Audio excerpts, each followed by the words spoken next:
How long are you going to sleep? Just because it's a cold doesn't mean you get to slack off on the chores, slave. Startled by the angry voice of my husband, James, from up close, I jolted upright from the couch. Today, I had woken up with a fever of 104 degrees Fahrenheit from the morning and decided to call off work. Even seeing me in poor health, James showed no concern, saying, "If you're going to take a day off, at least get the chores done," and left for work. If the chores weren't done by the time James returned, he would be furious and scold me. The mere thought of it was terrifying. However, my body wouldn't cooperate, and it seems I had fallen into a sleep-like unconsciousness until now. It was completely dark outside, and when I awoke, James was standing in front of me with a fearsome expression, having returned from work. "You're not going to tell me you spent the whole day sleeping, are you? What do you have to say?" Pressed by James, I felt the blood drain from my face. I wanted to run away in fear, but my body was too sluggish to move. James has always demanded I do the chores, treating me like a slave every day. He was kind when we were dating, but his attitude changed drastically once we got married. Despite everything, I still want to believe in him, but being yelled at every day has worn me down. "I'm sorry. I'll start preparing dinner right away," I replied, holding back tears, and struggled to stand up from the couch. James offered no help. Instead, he shouted at me from behind as I made my way to the kitchen. "You really are useless." Right after, I felt a shock to my back that made me lean forward. Unbelievably, James had kicked me hard from behind. "Hurry up and make the meal and clean the bathroom. And there was no beer in the fridge. Go buy it now." As I lay fallen, he rushed me with a cold voice, and I could no longer bear it. It felt as if he was saying I was only worth being a slave, and a sense of despair washed over me. I couldn't understand why I had to endure such treatment, and tears streamed down my face. "Please, stop it." But my plea only made James sneer. Just as he lifted one foot to kick me again, a familiar voice that wasn't James's came from the entrance of the living room. "Is there anything else you'd like to say?" "My name is Susan. I currently live alone, away from my parents' home, and work as an administrative assistant at a certain company. I lost my mom early on and lived with my dad in our parents' home until I started my job. My dad, a gentle and earnest man, showered me with all the love and affection, making up for mom's absence. Though I must have been a handful, I am truly grateful to Dad for working hard to raise me and even sending me to college. Leaving home to live on my own when I got a job was incredibly hard because I missed Dad so much. Susan, Dad is always on your side. If you ever run into trouble, you can always rely on me." Dad said this with a gentle smile as he sent me off, and we've kept in regular contact, sharing updates about our lives. Whenever I return home for long holidays or Christmas, Dad always welcomes me warmly, making me feel at ease. Dad's advice was invaluable, especially since I was new to the workforce. I've just entered my second year at the company. I was finally getting accustomed to my job, starting to handle more responsibilities and finding fulfillment in my work. Then, one day, as I was about to have lunch in the break room, a colleague approached me. "Good work, Susan." The man who greeted me with a refreshing smile was James, who later became my husband. James, 3 years older than me, worked in sales. In fact, James is the son of the company's president. However, he never acted arrogantly because of it, always greeting me warmly in the break room. Being close in age made it easy to talk to him, and I had always had a good impression of him. "It seems like you've been working hard lately. The sales team can achieve results thanks to the support from the admin team like you, Susan. Thanks for everything." Hearing this, I naturally smiled. Thank you as well. James continued. You know, I've been wanting to have a chat with you about things other than work. If you're okay with it, how about we go out for dinner sometime? Apparently, James was drawn to my earnest attitude towards work and wanted to deepen our interaction. Having never been actively approached by a man before, I was surprised by James's proposal. Would I be all right? Of course. Let's exchange numbers. I'll text you tonight. James smiled reassuringly as he took out his mobile phone to continue the conversation. James sometimes showed a slightly forceful side like this. He was decisive and fearless in everything he did. On the other hand, I've always been timid, often unable to express my opinions because I'm too concerned about others' feelings. That's why James, with his strong opinions, proactive nature, and decisiveness, appeared very attractive to me. Since the day we exchanged numbers, we started communicating privately and went out for meals together multiple times. As we began spending more time alone together, our relationship deepened, and it was around then that James confessed his feelings. I like you, Susan. Will you go out with me? He told me with a serious face, and I was overjoyed. At that time, I couldn't think of anything other than nodding because I was attracted to James too. Thus, we started dating as a couple, and it seemed as though everything was going smoothly. However, as my relationship with James became known within the company, warnings started coming in from colleagues and superiors. Susan, you haven't been with the company long and might not know this, but James has some issues with his personality. There have been people who left the job because of him. I was cautioned by a superior who had taken a liking to me since I joined. Moreover, he was yelling at a timid subordinate in the break room the other day, in front of everyone. I'm not trying to badmouth him, but you should really think about ending things with him. A colleague I was close with said. However, recalling James's usual behavior, I couldn't see him as the kind of person who would do such things. Sure, he has a forceful side, but I couldn't imagine him cornering someone or shouting at them loudly. I understood that my superior and colleagues were advising me out of concern, but it saddened me to see James being portrayed as the villain. He has always been sincere towards me, leading me, who lacks decisiveness and is timid. I love him for that, so I decided not to take rumors at face value. My relationship with James continued until that day of a year of dating. Hey, Susan. Shouldn't we get married soon? He asked me this while we were spending a holiday at his place. At this time, I was 25 and James was 28. My honest feeling was that it might be too soon. However, James had a strong desire to marry, and once he set his mind on something, he acted immediately. I'm serious about you, Susan. That's why I want to marry you as soon as possible. You want to marry me in the future, don't you? Yes, of course. Then there's no need for delay. We both have enough income to ensure a stable married life. Plus, if you want to continue working after we're married, I won't object. Faced with his earnestness, I was at a loss for words. James was unwavering in his opinions, and eventually, I gave in to his momentum and nodded. Yes. Thank you, Susan. I'll always take care of you. Seeing James's joy, I couldn't express my anxieties about marriage. But I too, eventually wanted to marry James and continue our lives together, so I decided to think positively.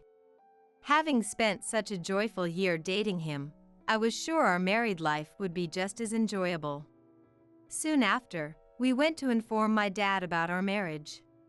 Dad was surprised but eventually smiled gently and said, Susan isn't a child anymore. I won't oppose anything you decide. Then, looking straight at James, Dad said, Please take good care of Susan. She lost her mother early and doesn't have any siblings, so she has felt lonely many times. In my stead, please be there for her. Dad has always put me first. His words, filled with love for me, moved me to tears even before the marriage. James confidently responded, "Yes. You can count on me. As for you, Susan, I will always be watching over you from this home. If things get tough, remember you can always come back," said Dad when we were about to leave. His warm words brought tears to my eyes again. I was so happy that my beloved dad blessed our marriage. A few days later, we went to meet James's family. James's father, Anthony, who is also the president of the company we work for, is strict at work but generous in private. His mother, Linda, warmly welcomed me and was happy about our marriage. "Please take care of James. If he ever troubles you, don't hesitate to rely on us," Anthony said with formal sincerity. Having only seen him as the president at work, I was puzzled. "Dad, you're exaggerating. Look, you're making Susan uncomfortable," James said, somewhat exasperated. However, Anthony, serious in everything, treated me with respect and never belittled me. Though James mentioned finding his strict and intimidating father challenging, Anthony seemed very thoughtful and kind to me. Feeling reassured about building a good relationship with Anthony and Linda, James and I soon got married. We moved into a spacious apartment to start our life together. I decided to continue working, aiming to balance my job with household duties. However, in retrospect, I realized I had underestimated marriage. I had almost never argued with James before and believed we would live happily ever after as a couple. This belief was proven wrong just a week into our marriage. As we became accustomed to living together, James's flaws, which I hadn't noticed while dating, became apparent. First, James did not help with the chores at all. Despite my suggestion to share household duties since I was also working full-time, he wouldn't listen. Even though James could do household chores from his time living alone, he stopped doing anything related to the house after we got married. Household chores are the wife's job. Unlike you, who sits at a desk all day, I have sales work. It's impossible for me to help with chores when I come home tired every day," he would say, leaving all the housework to me. Indeed, James is busy with meetings and negotiations every day, often working overtime. It seemed unfair to ask him to help with household chores on top of that. However, the problems didn't end there. "Hey, where's dinner? You haven't cleaned the bathroom yet? I want to take a shower soon. I'm tired, so hurry up. Oh, and there's no beer. Buy some later." When James returned from work, he'd sit on the sofa and order me around like this. Overwhelmed by his endless demands, I reached my limit. "Wait a minute, I just got home too. I'll make dinner right away. Can you get the beer yourself?" "What? Why should I go out again? Stop complaining and just get it." When I objected, he yelled at me furiously and ultimately, I was overpowered by James's argument. This way, James's behavior towards me changed after we got married, adopting a more arrogant attitude. Moreover, his behavior wasn't limited to home. One day at the office, during lunch break in the break room, I heard an irritated voice. "How many times do I have to tell you? Why can't you get it right?" Looking over, I saw James scolding a subordinate. A colleague eating lunch with me remarked in a weary tone, "James is at it again." She was the one who had previously told me about James yelling at a subordinate in the break room. I asked her quietly, "James, was he always like that?" She nodded and replied with a sigh, "Yeah. He's made them apologize several times. I guess you haven't seen it before, but he does it everywhere." Still in disbelief, I looked back at James. He seemed still angry, continuing to berate his subordinate with even harsher words. "This company will be mine in the future. Once I'm president, I'll fire useless people like you on the spot." I couldn't stand to listen to such harshness, so I stood up and approached James. As his wife, I couldn't just watch from afar. "Stop it! What are you doing?" When I spoke up, James glared at me irritably. Then, it seemed he finally realized that all the employees in the break room were watching him. He clicked his tongue in irritation and left the room without saying a word. That night, James came home and immediately started yelling at me. "What was that at lunch? A useless employee shouldn't talk back to the future president." I was shocked and froze at the harsh words directed at me, something a husband should never say. "But your behavior was too much." I gathered my courage to point out his attitude, but it seemed to have only angered him further. He slammed his bag on the floor. "Shut up. Don't you dare lecture me when you're useless at work and home." I was stunned into silence. Being naturally timid, I couldn't retort any stronger and just looked down. Being called incompetent both at work and home was deeply hurtful. After all, James had said he was attracted to me because of my hard work. Besides, I was trying my best both at work and with household chores. After returning from the company, no matter how tired I was, I completed all the chores that day. Yet, realizing James didn't see any of that effort made me unbearably sad. Since then, I started noticing James verbally abusing employees at the company more frequently. However, in front of Anthony, he seemed to hide his true nature well, targeting only those within the company who were timid or in a lower position than himself. Boasting about taking over the company in the future, he repeated his baseless insults. The bad rumors about him mentioned by my superiors and colleagues turned out to be true. Moreover, James's tyrannical behavior wasn't limited to the office. It worsened towards me as well. "Hey, isn't dinner ready yet? What about cleaning? You know when I'm coming home, right? Normally, you should have everything perfectly prepared to match my return." He criticized me in a cold tone. Unless he worked overtime, we finished work at the same time, so preparing dinner and cleaning by then was impossible. Yet, James sighed deeply in displeasure. "With a wife this incompetent, I don't see the point of getting married. You're useless at work too," he said dismissively. "I'm sorry. I'll have it ready now," I answered weakly, feeling the sting of James's cold gaze. Being called incompetent both at work and home, treated like a slave every day, I gradually became exhausted. Living in the same house as James became unbearable, and I thought about contacting Dad or Anthony. But since both had celebrated our marriage, I didn't want to trouble them and couldn't bring myself to speak up. Above all, I was most afraid of James finding out if I confided in someone.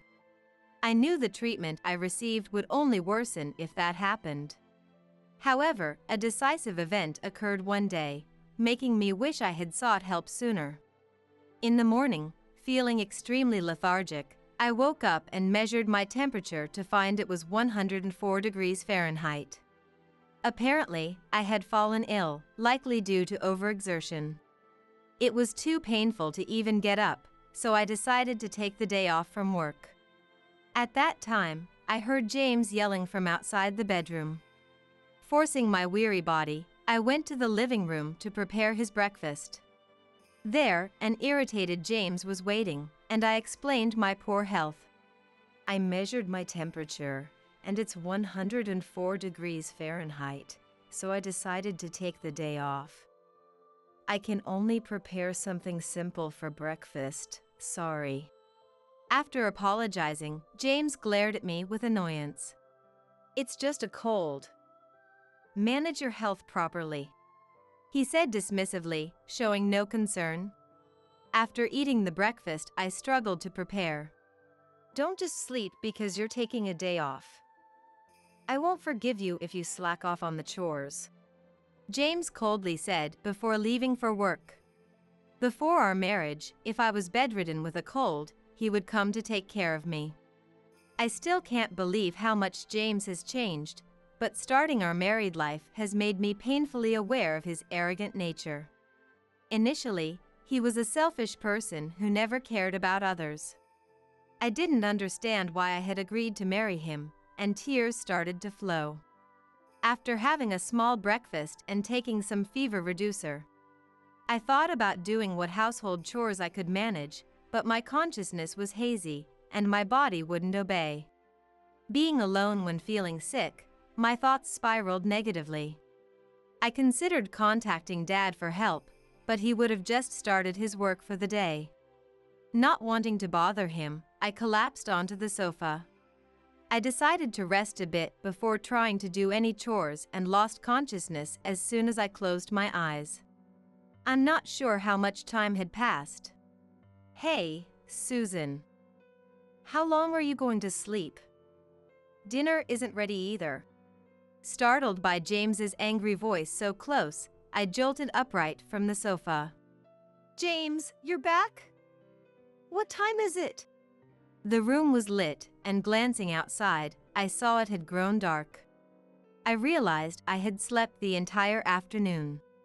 What's this mess? You haven't done any cleaning or laundry. Don't tell me you've been sleeping all day and neglecting the housework. What do you have to say? Waking up to James's fierce yelling, my head throbbed.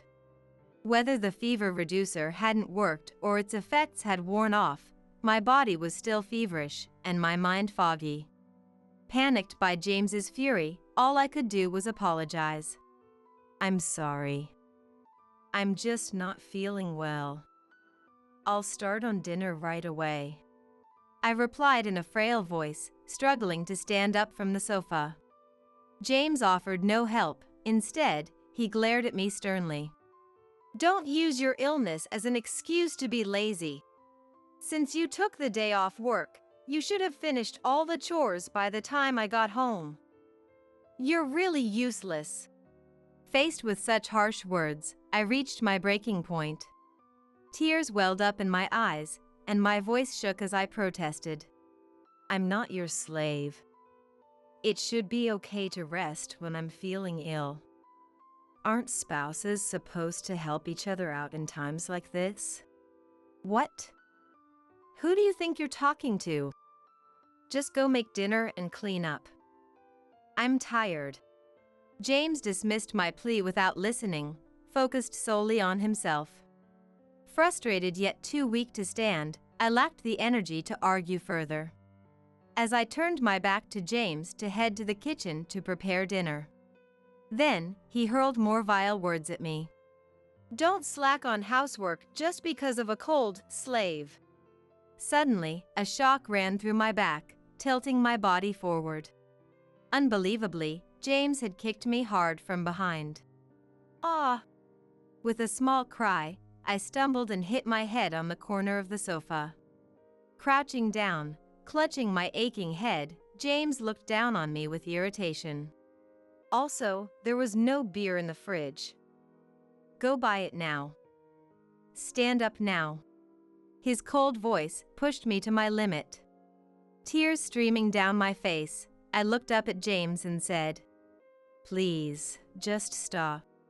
But James only scoffed. You think crying will solve everything?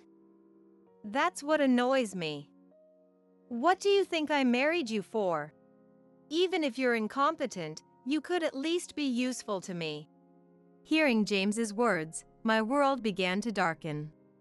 Was his rush to marry me just so he could treat me like a slave? It felt as if I was being told my worth was nothing more, and despair welled up inside me. Weren't you kind before? Was that all a lie? I asked, recalling the kinder version of James from before we were married. Then, James sneered at my question with a mocking smile. Yeah, that was a hassle, but I made an effort to plant a good impression in you. thinking I could easily manipulate you since you're so timid. Hearing this, any remaining hope I had of believing in him shattered. How can you be so cruel? Tears flowed endlessly, wetting my face. James looked at me with disgust. Just stand up already, he said, lifting his foot to kick me again. Unable to rise, I covered my head with my hands and closed my eyes. But then, a voice not belonging to James came from the living room entrance. Is there anything else you'd like to say? The flat yet angry voice that seemed to be directed at James was unmistakably Anthony's. As I lifted my head, James also turned to look behind him. There stood my dad and Anthony, side by side. The voice I heard was indeed Anthony's. Why are you here? Ignoring James's panic, Dad rushed over to support me. Susan, are you okay? Anthony told me you had a fever and took the day off work. Dad. Relieved by Dad's gentle words, I burst into tears. Dad glared at James with a look of horror while soothing my back. We got worried and came to check on you with Anthony, and this is what we find you doing to Susan? James stepped back in shock, but Anthony stood firmly behind him. I realized you showed no concern for Susan through your attitude at the company. You've always been this harsh with her? Shame on you. Anthony had inquired about my well-being after learning I hadn't come to work due to feeling unwell. James's indifferent response raised Anthony's suspicions, prompting him to contact Dad to check on me at home. Touched by Anthony's concern, my tears flowed even more. Wait, Dad, it's a misunderstanding. I was just scolding her because she spent the whole day in bed and didn't do any housework, even though she took off work. James attempted to excuse himself, but Anthony's cold gaze was unforgiving. Why would you make Susan do all the housework when she's sick? Can't you do anything yourself? Well, because Susan has always done it all. Between us, housework is her job. Hearing James's selfish reasoning, Dad was the next to speak. Don't joke with me. I saw you yelling at Susan and even saw you kick her down. Don't you feel ashamed treating your sick wife so horribly? Dad scolded James fiercely, who turned pale and looked to Anthony for help. But Anthony was not inclined to forgive him and said, We'll continue this at home. Come back to your parents' home today. With no escape, James began to tremble. No way! Finally, he collapsed, foaming at the mouth. Afterward, Anthony deeply apologized to me, and Dad took me to the hospital. According to the doctor, my sudden fever was likely caused by overwork and stress. As a result, I received a medical certificate and decided to take some time off work to recuperate. Dad insisted I couldn't return to my home in this condition, so it was decided I would rest at my parents' home. However, the next day, I started receiving frequent messages from James. Although he had been quiet after being scolded by Anthony the day before, it seemed he hadn't learned his lesson. Dozens of texts from James arrived, each one berating me with vulgar and childish words. You made me get yelled at by Dad all morning because of you. It's all your fault for embarrassing me. Such texts continued, and my anger gradually turned to disdain. I grew disgusted with myself for being deceived by such a hopeless person. Feeling foolish for ever obeying James's words, I decided then to divorce him. I communicated my intention to divorce via text, and it was agreed we would discuss it once my health improved. Though I was afraid to return to the house where James was, knowing Dad and Anthony would be there made me feel slightly better. As soon as the discussion began, I promptly handed James the divorce papers. However, sitting across the table, I will never agree to a divorce, James stubbornly said. To which Anthony scolded, Enough with your tantrums. Then, Dad, sitting next to me, slammed the table and glared fiercely at James. Think about what you've done to Susan. You haven't even apologized. Before complaining, shouldn't you apologize to her? Both Anthony and Dad, their faces red with anger, chastised James. Overwhelmed by their presence, James turned pale and was unable to retaliate. After a moment of silence, he grudgingly apologized to me. I'm sorry, but I absolutely don't want a divorce. So be it. Then look at this. Frustrated with James's refusal to divorce, I pulled out a sheet of paper from my bag. Placing it on the table next to the divorce papers, James's eyes widened in shock. It was the medical certificate I had received from the hospital. Read this carefully. My fever was caused by the mental stress and overwork you imposed on me. If you refuse to agree to the divorce, I'll take this to court. Court? Wait, please don't do that. James started to panic, but I was prepared to go to court if he remained adamant about not divorcing. Besides the diagnosis, Anthony had wisely recorded a video as evidence when James had kicked me, making James at a significant disadvantage if the case went to court. James tried to appeal to Anthony, but there was no way Anthony would defend him. Unwavering, Anthony sent a prompting gaze to James without a word. All right, I get it. Finally conceding, James reluctantly signed the divorce papers. Thus, my divorce from James was finalized, and I received a substantial sum as compensation from the divorce settlement. I returned to my parents' home and am living with Dad again. James's behavior and our divorce became known within the company, and he began to receive cold stares from the employees due to his previously tyrannical behavior. Though his pride prevented him from resigning, the awkward atmosphere forced him to continue attending work. Despite the uproar, he never doubted that he would eventually take over the company. However, Anthony, enraged by the recent events, decided that the company's successor would be a competent internal candidate, not necessarily a blood relative. Once Anthony made this declaration, the employees' attitudes towards James changed drastically.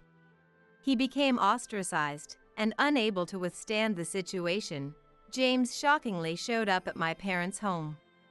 Just as my symptoms had finally settled and I was regaining a peaceful life. It's all your fault.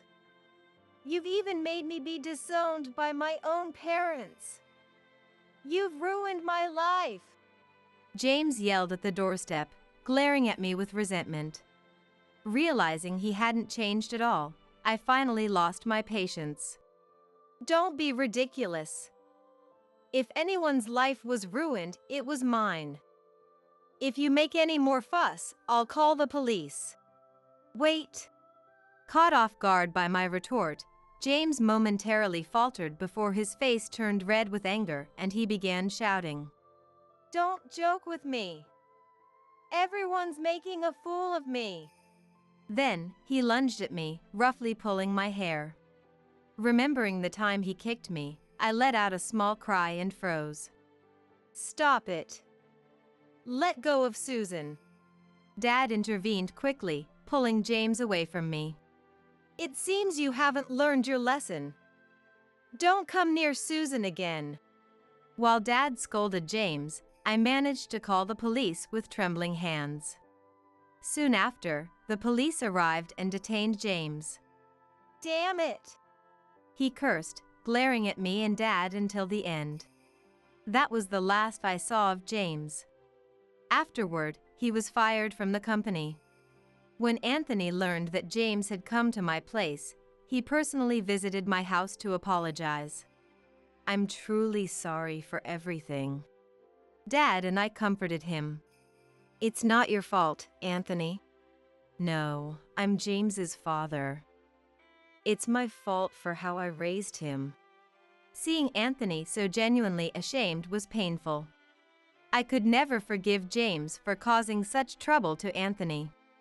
A restraining order was issued against James from approaching me. I decided to resign from the company after considering my future. Susan, you're not at fault. I know you've worked hard for the company. Won't you stay? Anthony tried to persuade me to stay, but my decision was unchanged. Thank you, but I think it would be awkward between us. I'm sorry for any trouble I've caused. I'm truly grateful for everything. After expressing my gratitude and declining his offer, I resigned from the company. Later, Dad suggested I work at his company, but I declined. It would be easy to agree, but I didn't want to rely on Dad. I disliked the idea of becoming dependent, so I shook my head. I want to reevaluate my timid personality. I'll try to manage on my own from now on. Declaring this, Dad looked a bit sad but nodded. If that's what you've decided, Susan, I'll support you. It's your life, live it the way you want. Tears were visible in Dad's understanding eyes.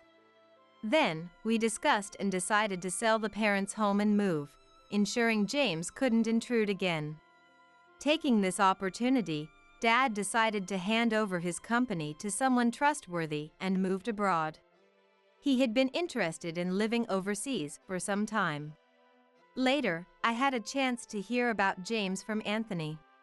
After leaving the police station, James had returned to his parents' house for a while. But Anthony and Linda sent him to work at a distant relative's farm for supervision. He keeps complaining even when he's back home. We're planning to straighten out his spoiled attitude. Anthony seemed quite enthusiastic about it. As for me, I found a new job and moved to a new place. It might take some time to adjust and organize my feelings, so I plan to prioritize work for a while. I'm not thinking about finding a new boyfriend or remarrying right now. But I do hope for a wonderful encounter someday, at my own pace. Dad and I occasionally update each other over the phone. He seems to be enjoying his life overseas, which is a relief. I've heard he's coming back to the US for Christmas this year, so I'm looking forward to meeting him. From now on, I plan to cherish and live my life to the fullest. Arya placed instant ramen in front of me. There's only enough for the family. I couldn't understand what Arya was saying. Should I head home? Kevin said just that and started towards the entrance. Yes. I also stood up and followed Kevin. I'm sorry for everything that happened. Like emotions bursting out, I told Kevin everything up to now. How Arya had suddenly changed her attitude towards me. My name is Harper. I'm a 56-year-old housewife. My husband's name is Kevin. Kevin and I worked at the same company. It was what you'd call an office romance. I was in accounting, and Kevin was in sales, different departments, but he would often come to accounting. Kevin used to distribute souvenirs from his business trips to the accounting department. Kevin was thoughtful and kind. Whenever I had to go to the sales department for receipt verification, Kevin was the first to help. Even when it wasn't his fault, Kevin would always apologize. His handling was sincere, and his smile was kind. I was secretly attracted to him, but too embarrassed to make the first move, so we continued as colleagues for a while. Then, one time, it came to light that one of the employees was falsifying receipt processing.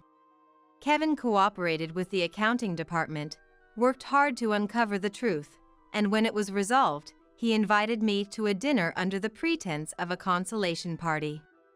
I thought it would be a group outing, but it was just Kevin and me. I was surprised, but more so delighted. Dinner with Kevin was so enjoyable that I lost track of time. We shared a hobby, or rather a way of thinking, like finding it fun when the numbers in the ledger matched perfectly. After that, we went out to eat several times, and went on dates. After about 6 months of this, Kevin proposed to me. I pretended to think about it, but was extremely happy. I tried to keep him in suspense for about a week, but my happiness got the better of me, and I said yes the next day. Kevin has been very kind since we first met. That hasn't changed, even now that we're married. He always thinks of me. He makes sure we have quality time together as a couple. I consider myself very lucky to be married to Kevin. I continued working after we got married, but I quit when I got pregnant with our eldest son, Brian. Brian's birth was difficult. He was breech. Kevin was told by the doctor that it could endanger either of our lives. Despite this, we doted on Brian when he was born. Brian was a mischief maker, leaving the house covered in doodles, dismantling toys quickly. Still, we didn't scold him and let him grow up freely. Because of the risks associated with pregnancy and childbirth, Kevin and I decided that Brian would be our only child. For that reason, Brian was our precious treasure. In kindergarten and early elementary school, he was so free-spirited that he caused his teachers quite a bit of trouble. We were cautioned at numerous parent-teacher conferences. However, as he moved into the upper grades of elementary school, he seemed to gain some discretion, and his behavior improved. From then on, Brian was quite the honor student. He had good grades and served as the president of the student council. He was also a leader in his club. His test scores never fell below 90. However, at home, Brian didn't seem to study much. When I peeked into his room, Brian was usually lying down reading manga. When I asked, "Brian, while reading manga, are you studying?" "Yeah," he would always say. Yet Brian never let his grades slip. He must have been working hard in ways I didn't know. Brian went on to a public junior high and high school. Despite his grades, he chose the public school closest to our home, though he could have gone to a prestigious private school. Even in junior high and high school, his grades were always at the top, and he was the student council president. He went to a local public university for college. In college, he seemed more devoted to activities like volunteering than to his studies. Then, when he started job hunting, Brian only applied to local companies. With his grades, he could have worked for a large corporation or a foreign company. I was puzzled why Brian chose such small companies. I asked Brian why. "Since high school, I kind of always wanted to work locally." Apparently, there was a class assignment about the local area in high school that sparked his interest in staying local. He chose the local university and through volunteer activities sought to deepen his understanding of our town. I hadn't realized Brian had been thinking along these lines and honestly admired it. "That's impressive. You really thought it through." I praised Brian. "It's not a big deal," Brian said, laughing shyly.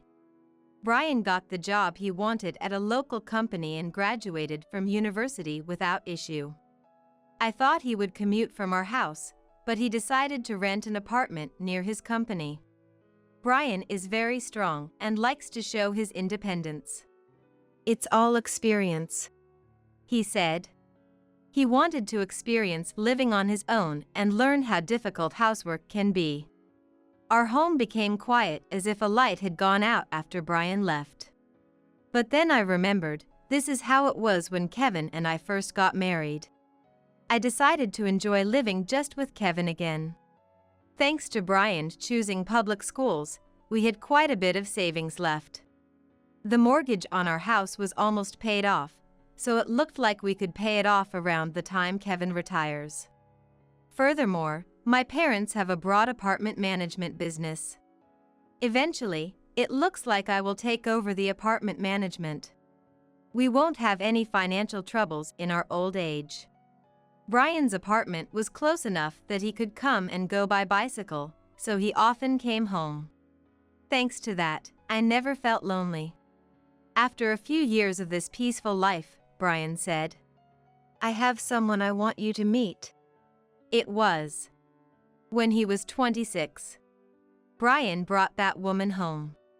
"Let me introduce you. This is Arya." Brian and Arya worked at the same company, and she was in the accounting department. Hearing that, Kevin and I exchanged looks and laughed. Brian and Arya looked at us curiously. Kevin started telling our story with a laugh. Listening to us, Brian and Arya looked at each other and laughed too. Arya was petite, with eyes that drooped down when she laughed, giving her a very cute and kind impression. Arya seemed restless, looking around our home. Her actions reminded me of a little bird looking around, which was charming. Kevin and I liked Arya right away. If only we had been suspicious at that moment. The trouble that followed might have been avoided. There was a hidden reason why Arya was looking around our home. Kevin and I failed to notice it. "Nice to meet you." Arya's voice was very pleasant, and I thought Brian was lucky to have her. Arya was a good listener, and even the usually quiet Brian seemed happy talking with her.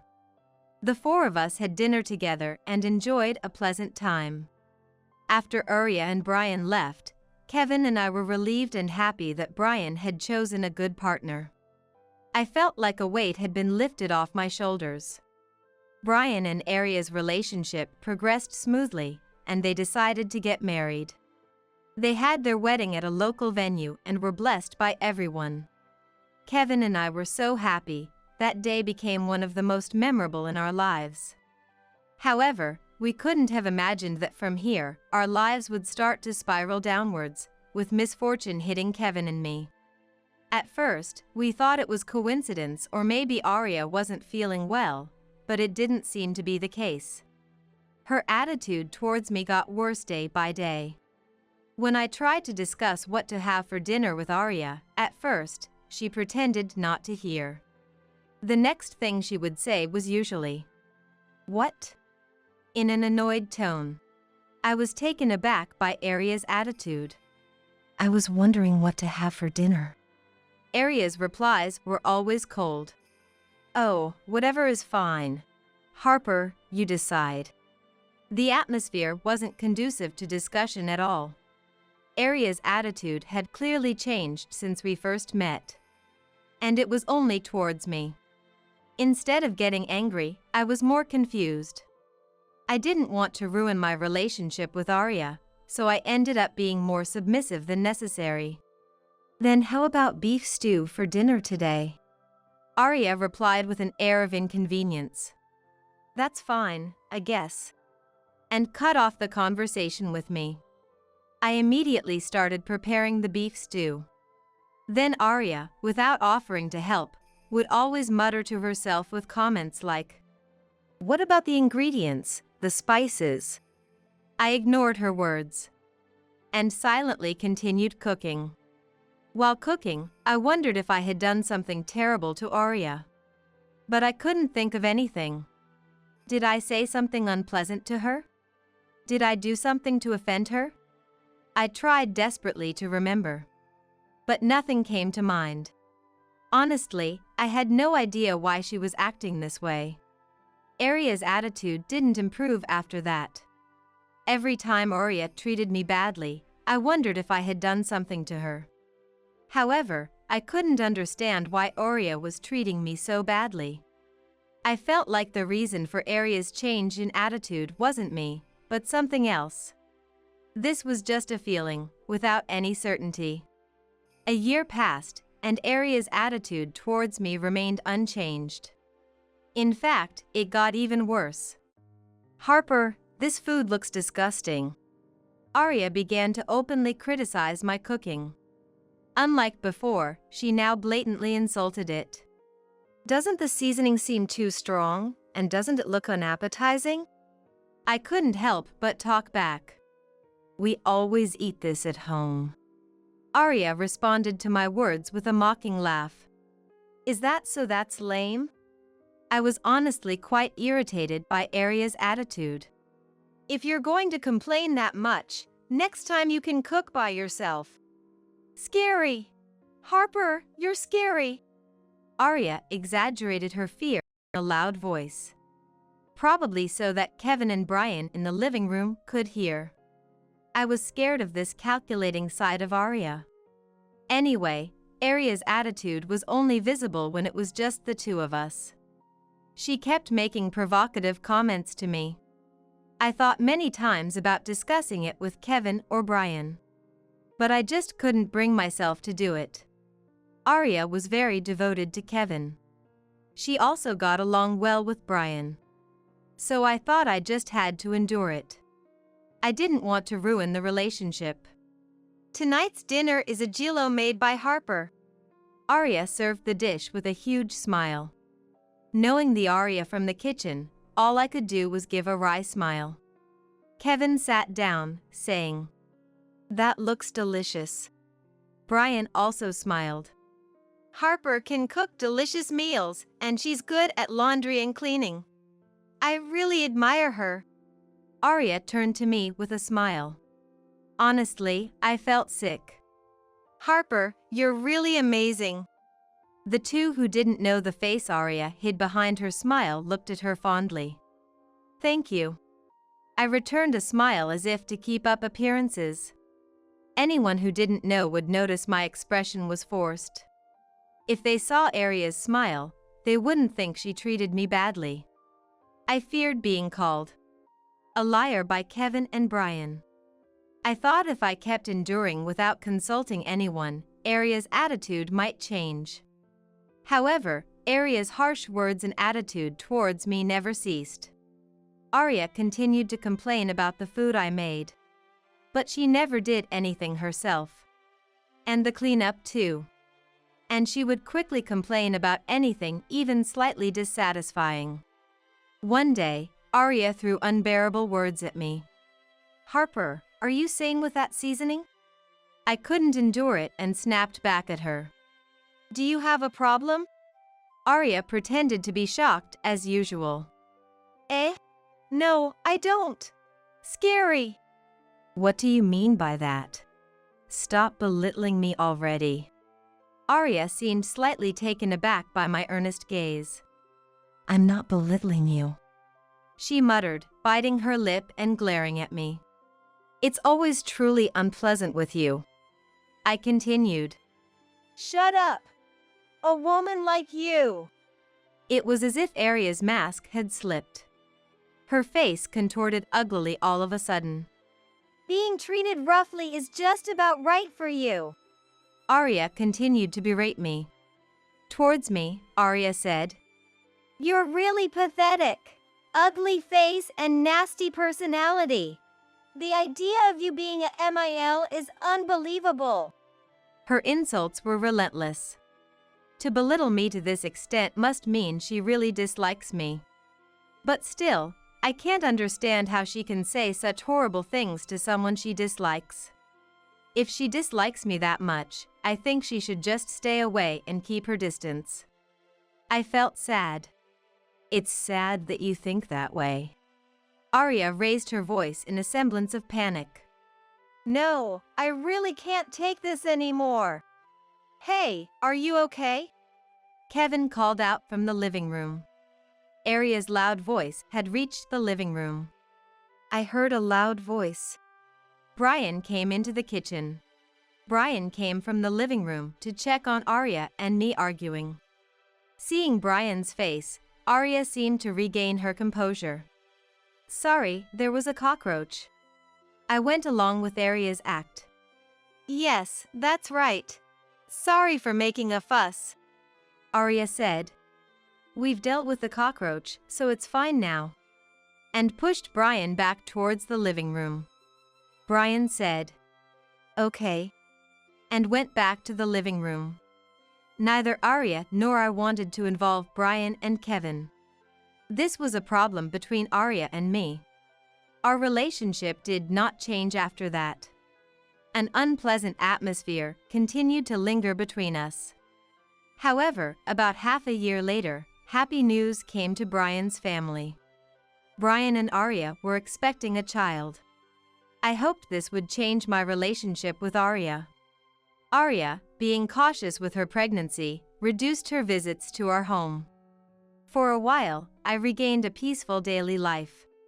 During Arya's absence, I kept thinking about why she changed her attitude towards me. I could think of nothing. There was one thing that bothered me, but could that really be the reason for her attitude? Dismissing it as impossible, I shook my head and went shopping. When Arya entered her stable period, Arya and Brian came to visit our house. I thought that having a child would calm Arya down. But that was wishful thinking. Upon seeing me, Arya resumed her terrible attitude. Different from Harper, it's growing well. I told Arya. Take care of yourself and rest on the sofa. But Arya showered me with harsh words. No thanks. Who knows what you'd cook if I left it to you? Furthermore, I need to keep an eye on you. Arya said. What does she mean by keep an eye? So, this is how Arya sees me. You can talk back, but I'm fine with anything said by you who could only have one child. I responded calmly. Oh, is that so? But inside, I was far from calm. I felt guilty for not being able to give Brian siblings. I harbored a sense of apology towards Brian in my heart. I poured love into Brian and had more time to engage with him. Kevin and I were able to lead a relaxed life. I had no regrets about that. As I fell silent, Arya continued to taunt me. That reaction can't even talk back. Pathetic. I didn't understand what Arya wanted or why she was doing this. Feeling it was futile to engage any further, I ignored Arya. A few months later, Brian and Arya's healthy baby girl was born. For Kevin and me, she was our first granddaughter. We were incredibly happy. We eagerly awaited the day we could meet our first granddaughter. I hoped that having a child would improve my relationship with Arya. With my experience in parenting, I thought I could offer Arya plenty of advice. But my hopes were not fulfilled. This became clear at the first granddaughter's unveiling party. The truth behind Arya's actions towards me was also revealed. A week after Arya and the baby were discharged from the hospital, Kevin and I rushed to Brian's apartment with gifts for the birth celebration. We brought loads of presents for our granddaughter, including swaddles, a baby carrier, diapers, and formula. Arya looked a bit worn but appeared healthy. I was bothered by her cold gaze when she saw me, but I was too eager to see my granddaughter to care. The first granddaughter was sleeping in her crib. The thought of Brian becoming a dad was deeply moving. Brian seemed to have taken on a more mature look. I laid out the groceries I had bought on the table. Thinking they wouldn't have had proper meals just after the birth, I had bought plenty of ready-made food for Brian and Arya. As I was about to start preparing in the kitchen, "Please sit down, I'll take care of it," Arya said. "You don't have to push yourself," I replied, but Arya insisted and pushed me down into a chair. "It's okay." I sat down, feeling overwhelmed by Arya's insistent behavior. Arya plated the ready-made food and served it in front of Kevin and Brian. "Please eat." I thought my portion would come next, but Arya placed only one plate on the table. Not in front of me, but at her own seat. I had a bad feeling but remained silent. "Oh dear, I forgot Harper's portion." Kevin and Brian laughed. It seemed I was the only one with a bad premonition. But Kevin and Brian were soon frozen by Arya's next action. Arya placed instant ramen in front of me. "There's only enough for the family." I couldn't understand what Arya was saying. As I sat there stunned, Arya added insult to injury with a laugh. "You're not family. You're a stranger. Isn't that obvious?" I didn't understand what she meant by not being family. I realized Arya's feelings towards me hadn't changed from before. Then Kevin stood up. "Shall we go?" With just those words, Kevin headed towards the entrance. Yes. I also stood up and followed Kevin. In the apartment lobby, I apologized to Kevin. "I'm sorry for what happened." Kevin looked at me with a gentle smile. It's Arya who's in the wrong. What happened? I told Kevin everything, like a dam bursting. About how Arya suddenly changed her attitude towards me and pretended to be friendly in front of Kevin and Brian. Kevin looked into my eyes and nodded slowly. I asked Kevin why he believed everything I said. Well, I never imagined Arya would do such a thing. If I were in Kevin's position, I would think the same. Arya had been very cunning. Harper, you wouldn't lie, especially not to speak ill of someone. Kevin trusted me. I was really touched by that. Kevin muttered to himself as if talking to himself. It would be unthinkable for me, her husband, not to believe Harper. Tears welled up in my eyes. Kevin handed me a handkerchief with a laugh. I'm also to blame for not realizing it sooner. It couldn't be helped. I had kept it all hidden. I'm really sorry. Kevin's words made me cry uncontrollably. Don't worry about anything. I'm here for you. Through tears. Thank you, I said. How dependable Kevin was. I was moved by Kevin's kindness. As we were about to leave the apartment lobby, my phone rang. It was from Brian. Feeling guilty for ruining the celebration of our first granddaughter, I answered the call. Brian's call. I want to have a proper discussion, so please come back. A proper talk. He wanted to apologize for Arya's rudeness and mentioned that Arya had been acting strangely. After consulting with Kevin, we decided to go back. Brian welcomed us at the entrance and led us to the nursery, which was already set up with a study desk and bed. I couldn't help but laugh at how prepared they were. I'm really sorry about Arya. Has there been trouble for a while? Brian seemed to have noticed something. That time in the kitchen when there was a loud voice, you were arguing, weren't you? Right, we had lied about seeing a cockroach. Brian had known all along. I explained to Brian how Arya's attitude changed towards me shortly after their marriage. Brian was silent, but his fists were clenched tightly. I'm really sorry. Brian believed what I said. I thought Brian might defend Arya and call my story a lie. Tears came to my eyes again. I've decided to divorce Arya. Kevin and I were shocked and speechless. Why? I managed to say just one word. Kevin nodded in agreement. Brian said as he left the room and headed for the living room. I'll explain everything now. Kevin and I followed him. From the living room came Arya's crying and "No!" a scream. The divorce papers were on the dining table. I didn't miss Brian's signature on them. When Arya saw my face, she threw magazines and ornaments she had in her hand at me. One nearly hit me. Then, Kevin shielded me, and a small ornament hit Kevin's face. Kevin's glasses flew off in a wrong direction. Arya probably didn't expect it to hit. She stopped moving, eyes wide open. I was shocked and saw blood flowing from near Kevin's temple. Brian approached Arya with an incredibly stern look, holding her hands down. Do you realize what you've done? Brian exclaimed in a tone I had never heard from him before. Arya collapsed on the spot as if her legs gave out. It's not my fault. I'm not the bad one. It's her. Arya was muttering the same words over and over, looking dazed. Brian looked at me sadly. Right after we got married, Arya visited Mom, remember? I tried to recall when that was. Then it hit me. I finally understood the discomfort I felt back then. Yes, Arya visited me alone. She had asked me for a loan at that time. Brian was unaware of this loan. So, first, talk to Brian about it, I said.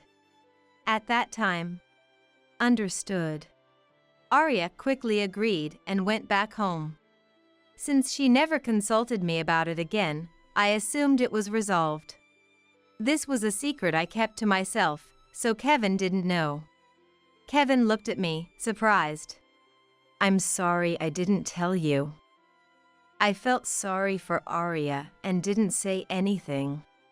That's what I hate, your pretense of being good. Suddenly, Arya hurled insults at me. Quite a vulgar way to speak. About that loan, Arya borrowed from somewhere else and repaid it. Brian also told me about Arya's spending habits. Arya has always been extravagant with money. She prefers expensive ingredients and loves brands. Even when Brian met Arya, she was in debt. Brian had a talk with Arya not to borrow any more money. Unless she agreed, he couldn't continue the relationship, and Arya consented. At that time, Arya was crying and apologizing. Brian looked down at Arya sadly. Anyway, I'm definitely not in the wrong. It's her fault. Arya insisted she was not to blame, but her words lacked any conviction. Brian and Kevin looked at Arya with cold eyes. Shut up! Just shut up! Shut up! Arya began to cry and scream as if she had a tantrum. We couldn't handle her anymore and kept our distance. When Arya was about to smash a ceramic ornament on the floor, the baby in the crib started crying. I rushed to soothe the baby. When Arya yelled, Shut up! Why is this kid crying? We were shocked and looked at Arya. Everyone's just getting in my way. Shut up! The baby cried louder as if Arya's yelling set it off. I tried to calm the baby, but it wouldn't stop crying. Ah, so annoying. Make that child stop crying now. Was this the real Arya? Her way of speaking remained vulgar. Those eyes were not sane. She seemed to have lost her mind. Concerned for the baby's safety, I decided to take the baby to the nursery. Where are you taking him? Because I don't know what you might do. Arya was yelling to let go of the baby. Arya, put down that ornament in your hand first. Arya looked at the ceramic she was holding up. Is it okay to show that to the baby? Kevin's calm words seemed to bring Arya back to her senses. She quietly put down the ornament and covered her face with both hands. Arya started crying loudly. In the end, Kevin and I decided to take care of the baby that day. We left Brian and Arya to talk things over slowly. The next day, Brian came to our house. Brian looked haggard but somehow refreshed. In the living room, Kevin and I heard the story from Brian. It was a dreadful one. Yesterday's story was about Arya's terrible spending habits. Despite Brian's persuasion, her spending habits did not improve. In fact, they had gotten worse. Arya, who had been borrowing money from everywhere, had set her sights on our assets. When I heard this, I understood why Arya had looked around our house when she first came.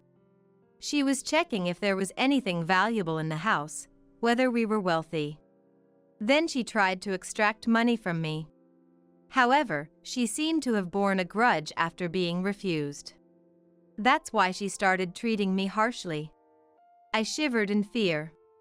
It wasn't that I was mean and refused to lend her money, I just wanted them to discuss it as a couple first. Arya took it the wrong way. But Brian's story didn't end there. Arya had been acting strange lately, so Brian had hired a detective to investigate. As a result, Arya's affair was discovered. Moreover, Arya was conspiring with that man to steal Kevin's life insurance money. I was shocked. How could it be? Brian nodded silently. They were planning to make it look like an accident. Brian continued the story with difficulty. Arya was tormenting me, trying to drive me out of the house. She planned to get rid of Kevin once I was out. What a thing to do. Arya had such a terrifying plan. I shivered and hugged myself. Brian had decided to divorce after receiving the report. He was about to discuss it when this incident happened. Brian said he was going to report it to the police. We can't stay silent about this. Indeed, if left unresolved, Arya might repeat her actions. She would take it for granted and do the same or worse. Arya should be properly dealt with, Brian said. Kevin agreed. I told Brian it was for the best too. Brian reported to the police, and Arya was arrested. Since she was trying to fraudulently claim the insurance money, it was natural she was caught. Arya's diary specifically detailed how to obtain the insurance money. Brian and Arya's divorce was finalized while Arya was in custody. Arya seemed to have claimed custody, but naturally, it went to Brian. Even the lawyers were appalled by Arya's claim to custody. If Arya is prosecuted, she and her co-conspirator will likely receive actual prison sentences. I want Arya to reflect deeply and face her crimes in prison.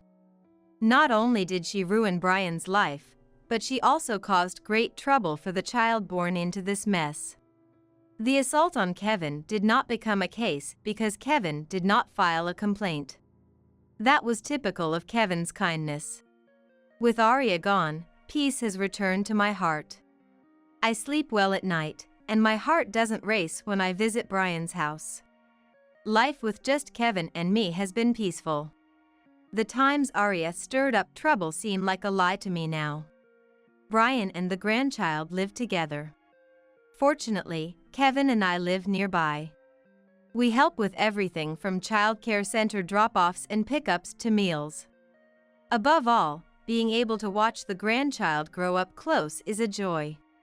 If things continue this way, Kevin and I might see the grandchild's coming-of-age ceremony.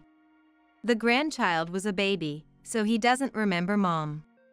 It might be sad, but it's probably better that such a mom isn't around. Besides, it seems Brian has a girlfriend. The grandchild whispered it to me as a secret. I'm looking forward to Brian introducing the woman he wants to introduce. There's only enough for the family.